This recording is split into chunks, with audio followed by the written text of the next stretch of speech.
Hello children.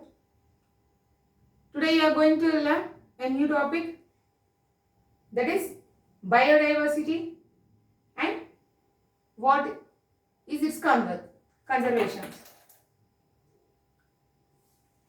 Children, if you go to a garden or when you travel from one village to other,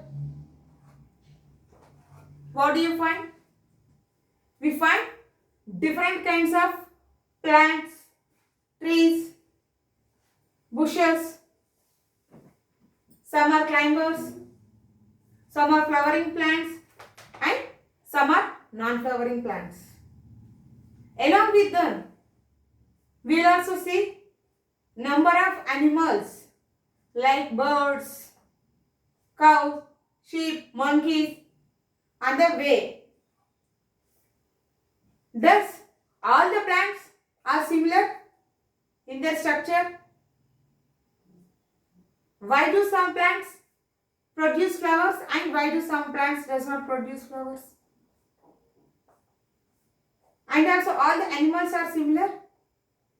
Some animals will fly, whereas some animals will move on the land.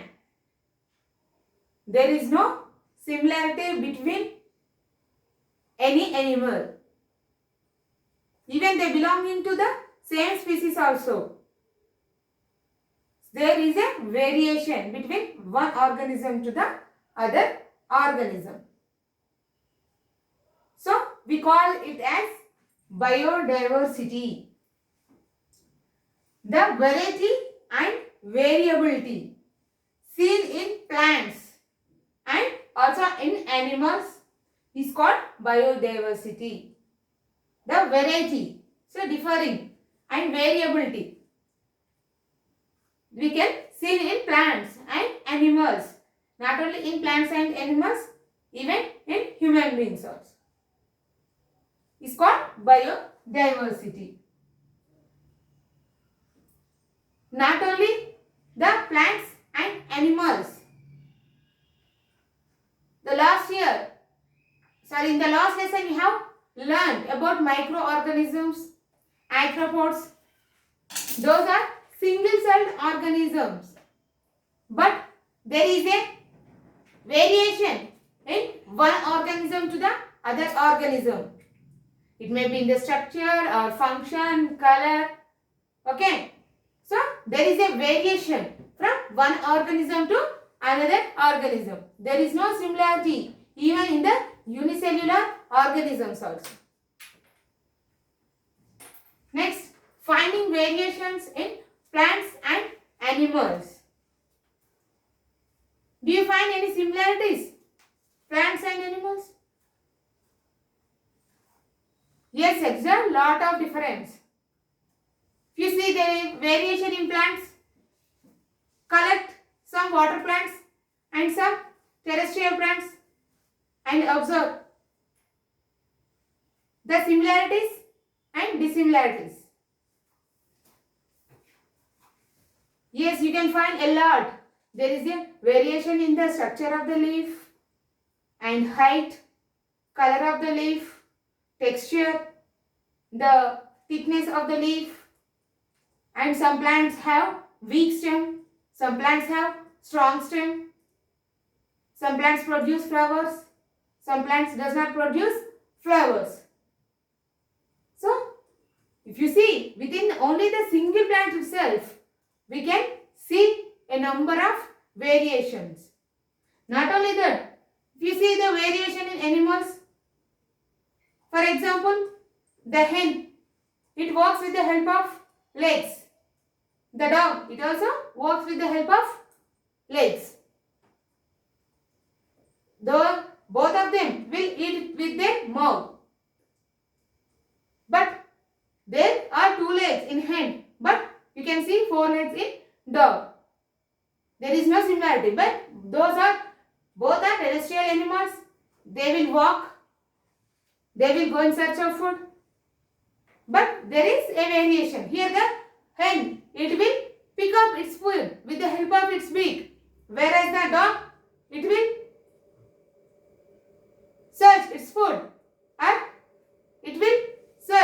the food is. It can guess by smelling and it can lick the water substance. So there is a variation between these two organisms. So there is no similarities between any two organisms. Okay.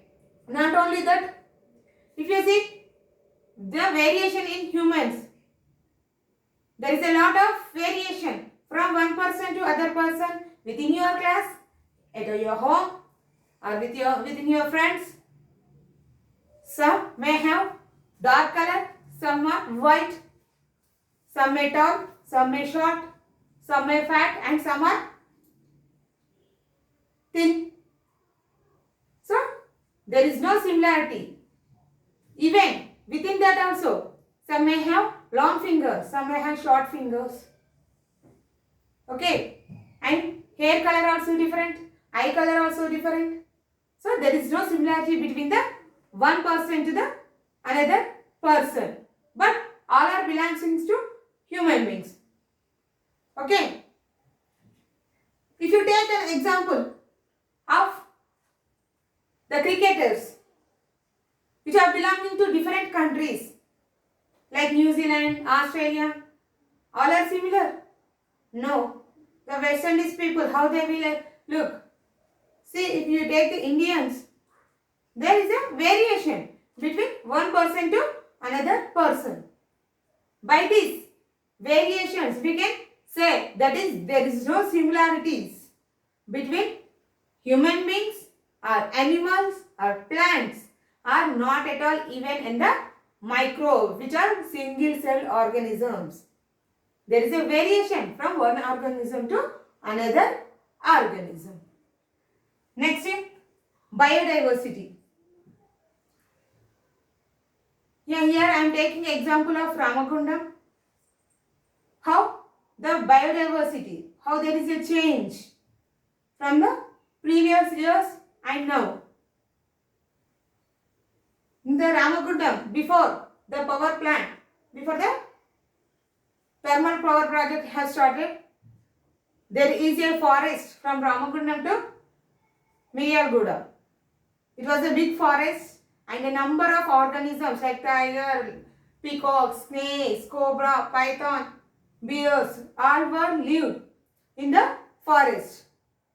But after starting the thermal power project, due to the industrial development, the area of the cities has increased. So, there is a decrease in the forest. Due to the decrease, there is a deforestation and the animals which are living in the forest also decreased in the forest. If you see some animals also not at all finding at that, we call them as extinct. So, how the diverse biodiversity takes place from few years back and now due to the thermal power project. Okay. Here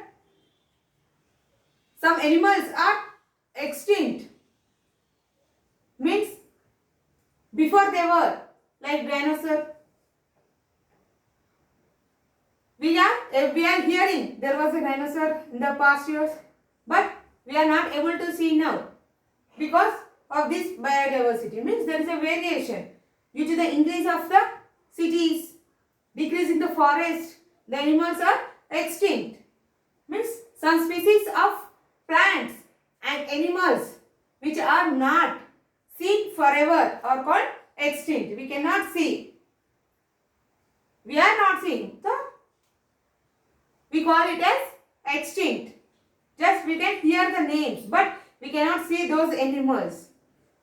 If you see some animals like white tiger, these animals are some species of plants and animals which are in danger. Means after few years we may not see those animals also. Now we are seeing them in zoos or some sanctuaries, but future we may not see those animals. Such type of animals or plants, we call them as endangered animals. So we have to preserve, we have to conserve them by saving their life. by the conserving them. If you see, some organisms will produce sexually and some organisms will produce asexually. So, without conservation also some organisms can live after few years. Now they may extinct, endangered, but after few years we can see those animals due to the asexual reproduction. But due to the lack of sexual reproduction, some animals may not be seen. Okay. Next, endemic species. The plants are animal species of particular region or country. Means the animals which are living in some places but not in other region or other countries are called endemic species. Means those species can be seen in particular region only. Okay. Example, kangaroo in Australia. We can see in the Australia. And kiwi, it is an animal which belongs to another country. But we cannot see in the other countries. Okay. These are the examples of some endemic species. So, the Wild Federation wrote a book about these endangered, extinct species called Red Data Book. They specified what are the animals which are extinct and what are the animals which are endangered and what are the animals which are endemic. So, we have to conserve those animals for our future generations. Otherwise, after few years also, we cannot see these animals. Now only we are seeing only few species, but in future we cannot see those species also. For example, ask your parents how many varieties of paddies are there and in the past years and how many are present now. Before there was 50,000 species of rice. Now we are seeing only 12 varieties, 12 species. Okay, so see how there is some species extinct. That means the plant species has extinct. We are seeing only 12 varieties now. Okay, this is about biodiversity. And due to the invasion of some animals like sparrow, we have extincted here. Means the crows are endangered here. Due to the increase in the sparrows and decrease in the crows. So, the crows, we call them as natural scavengers as they clean the environment. Okay. And the invasion of